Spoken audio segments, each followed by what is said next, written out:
Everyone, this is Niranjan Kumar. इस video में हम लोग जानने वाले हैं मेरे भाई क्लास 9 और क्लास 10 का रोड मैप स्ट्रेटेजी, यानी कि ओवरऑल एक रोड मैप क्लास 9 के लेकर क्या रहने वाला है। इसमें हम लोग step by step strategy to score 95%, कैसे हम लोग अपने क्लास 9 और 10th के एग्जाम में मेरे भाई बोर्ड के एग्जाम में कैसे 95% मैं कह रहा हूं कि इससे आप अधिक स्कोर कर सकते हैं, उसके बारे में हम लोग इसमें स्ट्रेटेजी समझाने वाला है, वो भी मेरे भाई स्टेप बाय स्टेप। जैसे कि पहला हम लोग जानते हैं एनसीईआरटी जो होता है मेरे भाई हम लोग किसी भी बोर्ड एग्जाम के लिए फादर होता है। एक तरह से मैं इसको बाइबल मानता हूं। बिना एनसीईआरटी के मेरे भाई आप एक पत्ता तक नहीं हिला सकते हैं। बहुत लोग इसको हल्के में लेते हैं। तो ओवरऑल इस पे आज हम लोग बात करने वाले हैं, डिस्कशन करने वाले हैं कि कैसे एनसीईआरटी को पढ़ना है, कैसे एनसीईआरटी को कवर अप करना है, कितना क्वेश्चन लगाना है लेकर ओवरऑल एनसीईआरटी के बारे में। दूसरा, स्ट्रॉन्ग नोट्स कैसे बनाना है और रिवीजन स्ट्रेटेजी हम लोग का ओवरऑल क्या रहेगा ये भी सीखेंगे।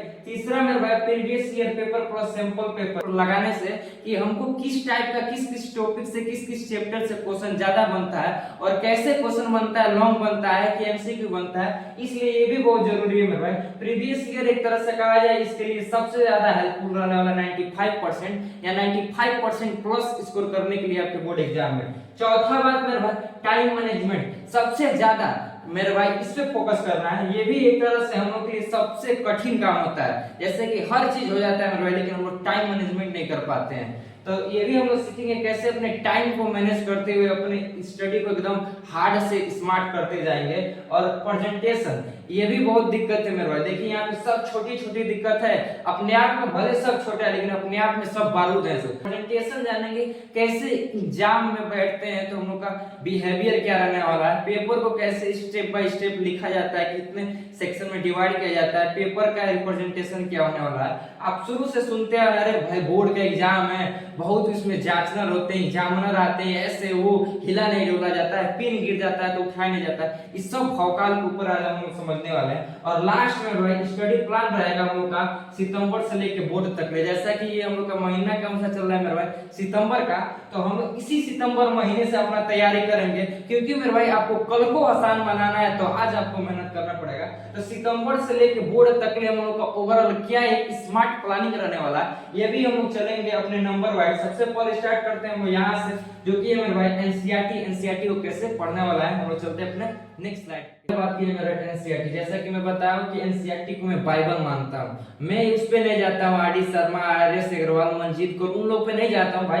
पहले तो आप इसको क्लियर करो, क्योंकि इसी के बेस पे, तो इसी के टॉपिक के बेस पे आपके एग्जाम में सीबीएसई बोर्ड में क्वेश्चन आता है, तो पहले इसको क्लियर करना है। तो कैसे पढ़ना है मेरे भाई, हर सब्जेक्ट के लिए आपको एनसीईआरटी लाइन बाय लाइन पहले क्लियर करना है। जैसे आपका मैथ हुआ, इसमें पढ़ लीजिए कितना क्वेश्चन है मेरे भाई, कितना एक एक्सरसाइज में खत्म है। और वो जो 8 में देख रहे थे कितना एक्सरसाइज था, 7 में पढ़ रहे थे तो एक चैप्टर में आपका 5A 5B 5C इस तरह का एक्सरसाइज था। बट हम लोग के एनसीईआरटी में ऐसा नहीं है मेरे भाई, एक चैप्टर में मात्र 2 से 3 एक्सरसाइज है, वो भी नहीं है मेरे भाई। किसी में तो एक ही है, आप देख लीजिएगा। तो इसमें लाइन टू लाइन पढ़ना, इतनी तो पतली किताबें होती है, सब इतना छोटे छोटे, तो उसमें कौन दिक्कत है। लाइन बाय लाइन क्लियर करेंगे तो इससे आपका एमसीक्यू, इसका आपका केस बेस्ड क्वेश्चन बनेगा तो वो भी याद होगा। और लाइन बाय लाइन करेंगे तो मेरे भाई कई सारा एसएसटी में आप देखेंगे तो आपसे एक फिगर से ही प्रश्न पूछ देता है कि ये फिगर दे, इसका नाम क्या है। इसी तरह का मेरे भाई हर तरह का आपको क्वेश्चन क्लियर हो जाएगा, और लाइन बाय पढ़ेंगे मेरे भाई उतना ही आपको समझ आएगा। दूसरी बात मेरे भाई, जैसा कि मैथ और साइंस का बात किया, जैसा कि हम लोग जानते हैं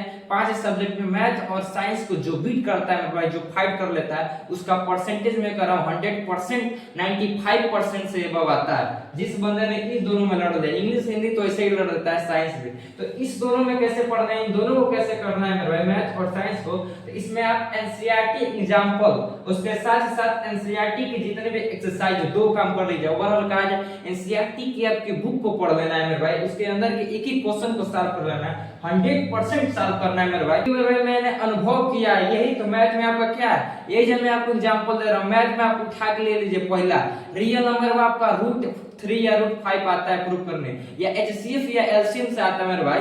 तो ये कौन सा है, एनसीईआरटी में ही है मेरे भाई, वो भी सेकंड एक्सरसाइज में है। उसी तरह देखिए अब यहाँ की बात की जाए एसएसटी, बहुत सारे लोगों को एसएसटी टफ लगता है, बट इसमें कुछ नहीं, बस आपको कथा कहानी याद है, घटना याद है। जैसे एसएसटी में हमको किस पे ध्यान देना है, आप इतना काम कर लीजिएगा, मैप पर ध्यान दीजिएगा मेरा, क्योंकि 5 नंबर का आपका लास्ट में सेक्शन ई में मेरे भाई मैप ही पूछता है। उसके बाद से डेट याद रखिएगा, इंपॉर्टेंट डेट, कब आपका चोरी चोरा इवेंट हुआ था, कब आपका नॉन कॉपरेशन मूवमेंट हुआ था, डांडी मार्च कब हुआ था, पीसेंट किसान वाला सब याद कर लीजिएगा।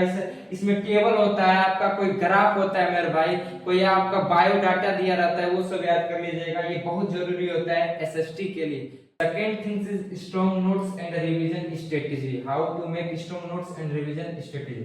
इसके लिए मेरे भाई आप शॉर्ट नोट बनाइए। अब कई लोग देखते हैं कि एक और दो दो तीन तीन कॉपी भर देते हैं एक ही वो चैप्टर लेके, जैसे साइंस में फिजिक्स हो गया या केमिस्ट्री हो गई। नहीं मेरे भाई, आपको शॉर्ट नोट्स बनाना है, क्योंकि मान लीजिए आप कभी भी एग्जाम से पहले आपको एग्जाम देना है, उससे 2 दिन 1 दिन पहले आपको पढ़ा रहा है, छोटा रहेगा तो फटाक से आपको 10-10 मिनट में 20-20 मिनट में मार के रोज रिवाइज कर लेंगे। तो आपको इसमें शॉर्ट नोट्स में क्या क्या इंक्लूड करना है, बस इतना। फार्मूला, मैथ है तो फार्मूला है, केमिस्ट्री है तो रिएक्शन है, बायोलॉजी है तो उसमें भी कुछ रिएक्शन होगा, इस तरह का फिजिक्स है तो फार्मूला है, तो इस तरह का फार्मूला को मेंशन करिए। उसके बाद से शॉर्ट डिफिनीशन, ना कि उसमें 5% डिफिनीशन आपको थोड़ी ना लिखना है, रट के थोड़ी ना वहां पे जाना है, आपको समझने से मतलब है मेरा भाई, बिकॉज़ कांसेप्ट इज पावर, याद रखिएगा इस चीज को। और इंपॉर्टेंट डेट, जैसे कि इंपॉर्टेंट पॉइंट डेट हो गया, जैसे कि इंपॉर्टेंट पॉइंट जो कि बहुत महत्वपूर्ण है, जिस से पेपर में आपको क्वेश्चन आता है, जो कि उसमें की वर्ड है, जो कहा जाता है ना मेरे भाई, उसमें की वर्ड है। जैसे इंग्लिश में मान लीजिए 3-4 कैरेक्टर होते हैं एक स्टोरी में, उसमें जो इंपॉर्टेंट पॉइंट है तो उन 3-4 लोग के बारे में जान लीजिए, क्या क्या घटना है, क्या क्या भूमिका है, बस। दूसरी बात में सोशल साइंस को लेकर आप हमेशा एक माइंड मैप बनाते रहिए। सबसे पहले मैंने एक टॉपिक है, उस टॉपिक के बारे में लिखिए, उसके टॉपिक के अंदर कितने सब टॉपिक है, ये सब याद रखिए। एक टॉपिक के बाद से दूसरा टॉपिक आता है, तीसरा टॉपिक, इस तरह का आपके माइंड में सेट होना चाहिए एसएसटी के एक एक चैप्टर। उसके बाद से मैं लैंग्वेज की बात किया जाए तो इसमें जो इंपॉर्टेंट होता है आपका राइटिंग फॉर्मेट, जैसे कि लेटर आता है, पाई चार्ट, ईटीसी वगैरह, ये सभी आप लिखना प्रैक्टिस करिए और इसके फॉर्मेट को जानिए कि सबसे पहले sender address, date, receiver address, उसके बाद से सब्जेक्ट, उसका सैल्यूटेशन, ये जो लिखा जाता है लेटर में बता रहा हूं, हालांकि आप देख लीजिएगा, ये सब याद रखिए मेरे भाई। आपका, मैं कहता हूं, आपका 100% आने से कोई नहीं रोक सकता मेरे भाई। ये जो बात है मेरे भाई वो है previous year paper plus sample paper. Overall इसको लेकर क्या स्ट्रेटेजी रहने वाला है, देखिए एटलीस्ट आप 5 से 10 ईयर्स पेपर्स को सॉल्व करिए, इससे आपको आइडिया ये मिलेगा, क्योंकि मैं आपको शुरू में ही बताया कि किस चैप्टर से, किस टॉपिक से क्वेश्चन मिल रहा है, समझ रहे हैं ना, किस चैप्टर से ज्यादा क्वेश्चन आ रहा है या किस टॉपिक से, तो उस टॉपिक पे आप उस चैप्टर पे काम करना चालू कर दीजिए, तो इससे ये आपको फायदा मिल गया। वो भी आपको ये भी मिलेगा आइडिया मेरे भाई, ये एमसीक्यू में इससे बन रहा है कि केस बेस्ड क्वेश्चन बन रहा है कि लॉन्ग क्वेश्चन बन रहा है, इससे ये आइडिया मिल जाता है। तो आप इसको मेरे भाई आप किसी से मांग लीजिएगा, आपके अगल बगल में जो सीनियर होंगे लो मेरे भाई, उनसे मांग लीजिएगा। नहीं होगा तो मेरे भाई सिंपल सा आपके पास मोबाइल है, आप क्या करिएगा, एनसीईआरटी के वेबसाइट जो है ऑफिशियल वेबसाइट, उससे डाउनलोड कर लीजिएगा, प्लेलिस्ट में जाके एनसीईआरटी मेरे भाई लिखेंगे इंग्लिश मीडियम, उसमें से जो पहला ऐप आता है रेड वाला, उसमें सब मिल जाएगा। उसी तरह से बेसिक सैंपल भी आप सॉल्व कर लीजिएगा, हर बार सैंपल पेपर बदल बदल के आता है, जैसे कि सितंबर अक्टूबर में रिलीज होता है, मतलब अक्टूबर नवंबर तक के सैंपल पेपर आपका आ जाता है, तो ये देख लीजिएगा मेरे भाई। और पुराने भी जितने भी सैंपल पेपर होगा उसको भी सॉल्व कर लीजिएगा, इससे तो 10 या 5 नंबर फिक्स ही रहता है क्वेश्चन आएगा इस टॉपिक से। तो ये भी आप ऑफिशियल वेबसाइट के एनसीईआरटी से इसी में डाउनलोड करेंगे, मिल जाएगा सैंपल, उसमें आपका प्रीवियस ईयर पेपर और सैंपल पेपर क्वेश्चन एनसीईआरटी सब दिया है, पढ़िएगा।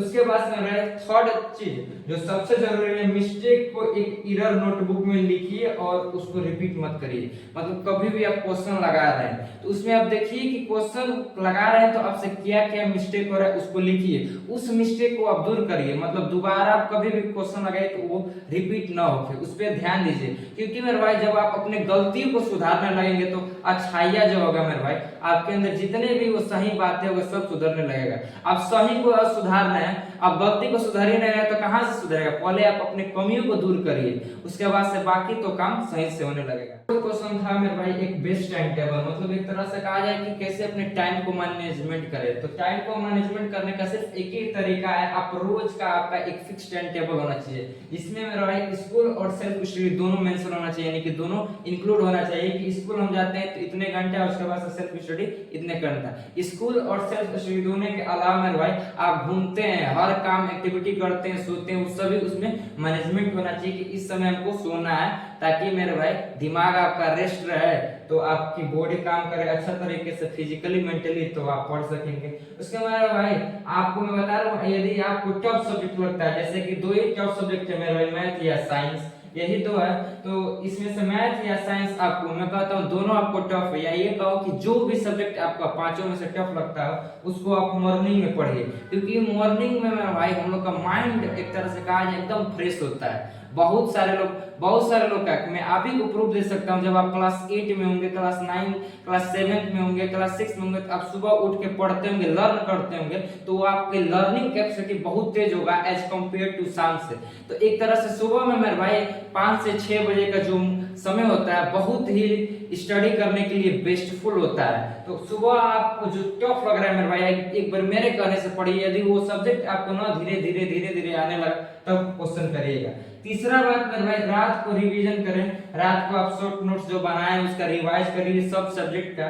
उसके बाद से मेरे भाई आप क्वेश्चन को सॉल्व करिए, जैसे मैथ, फिजिक्स का न्यूमेरिकल, केमिस्ट्री का न्यूमेरिकल, इन सभी को सॉल्व करिए। सबसे पहले आप याद रखिएगा, सबसे पहले हर एक चैप्टर का आपका कॉन्सेप्ट क्लियर होना चाहिए। फिफ्थ क्वेश्चन था मेरे भाई वो है प्रेजेंटेशन इन एग्जाम, मतलब एग्जाम में अपने कॉपी का प्रेजेंटेशन ओवरऑल कैसे रहना चाहिए। जैसे आप कभी भी, मैं कहता हूँ बोर्ड में ही क्यों, मैं कहता हूँ आप अभी आप ईयरली का एग्जाम देंगे, चाहे मेरे भाई आप सिंपल पेपर का बहुत सारे टेस्ट लिया जाएगा, प्रैक्टिकल लिया जाएगा, उसमें आपका प्रेजेंटेशन ओवरऑल एग्जाम को लेकर, कॉपी को लेकर क्या रहना चाहिए। सबसे पहले आपका नीट हैंड राइटिंग है, यदि हैंड राइटिंग आपका सही नहीं है मेरे भाई, तो आपको आप तो सही लिख रहे हैं अपने मतलब समझने में आप सही लिखे, लेकिन एग्जामिनर आपका कहीं ना कहीं हैंड राइटिंग नहीं समझ रहा है, तो वहां पर आपका नंबर डिडक्ट हो सकता है। इसके लिए मेरे भाई आप क्या कर सकते हैं, आप डे बाय डे, आपको इंग्लिश नहीं आता है, हिंदी नहीं आता है, तो day by day 1 page writing लिखिए, इस पे काम करिए। दूसरा थिंग्स मेरे भाई, प्रॉपर हेडिंग्स और अंडरलाइन कीवर्ड, मतलब कभी भी आप कॉपी को लिख रहे हैं तो उसमें हेडिंग डाल दीजिए।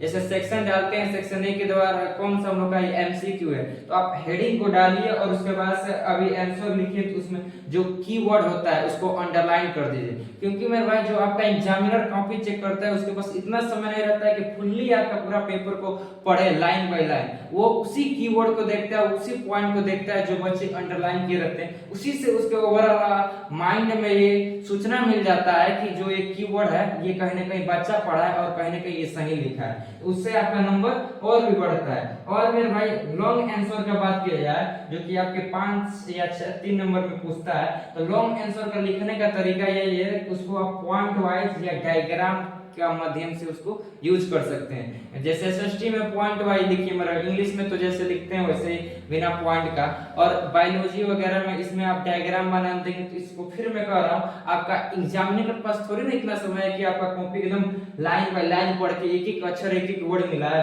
तो सीधे डायग्राम और पॉइंट पे उसका ध्यान जाएगा तुरंत, वो आपका कॉपी चेक करेगा और आपको नंबर एक भी डिटेक्ट नहीं करेगा, बल्कि और भी आपको नंबर अच्छा से दे देगा।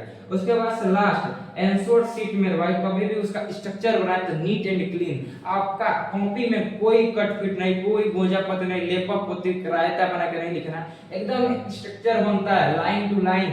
सेक्शन ए के अंदर ये एमसीक्यू है, एमसीक्यू के अंदर क्वेश्चन नंबर 1 का 1, इस तरह का आपको एकदम नीट एंड क्लीन ओवरऑल कहा जाए आपका कॉपी रहना चाहिए, ताकि उसमें एक भी कट फिट ना दिखे। कट फिट दिखेगा इसका मतलब एग्जामिनर क्या सोचेगा, कहीं ना कहीं आप गलती किए हैं, और गलती किए हैं तो वहां पे आपका बिना पूछे और बिना समझे नंबर काट देगा। कौन आप वहां देखने जा रहा है, साफ सुथरा रखिए अपने कॉपी की स्ट्रक्चर को। मेरे भाई ये भी बहुत जरूरी है, यानी कि हेल्थ और माइंडसेट। देखिए सब चीज ठीक है, पढ़ने में तेज है, आप अच्छा से लिख रहे हैं मेरे भाई, यदि आपका हेल्थ ही सही नहीं है एग्जाम के समय, तो आप कैसे लिख पाएंगे। लिखेंगे कि आप एग्जाम में जाइबे नहीं करेंगे जब आपका हालत ही उस तरह खराब है। तो थोड़ा सा हेल्थ पे ध्यान दीजिए। इसके लिए 7 से 8 घंटा आप मेरे भाई नींद आराम से लीजिए, अपने दिमाग को, अपने पूरे बॉडी को रिलैक्स करने के लिए टाइम दीजिए। और मेरे भाई आप इस मेथड को अपनाइए पढ़ने के लिए, पोमोडोरो मेथड। इसमें होता क्या है मेरे भाई, 25 प्लस 5 मिनट, याद रखिए 25 मिनट और 5 मिनट, यानी 25 मिनट पढ़िए,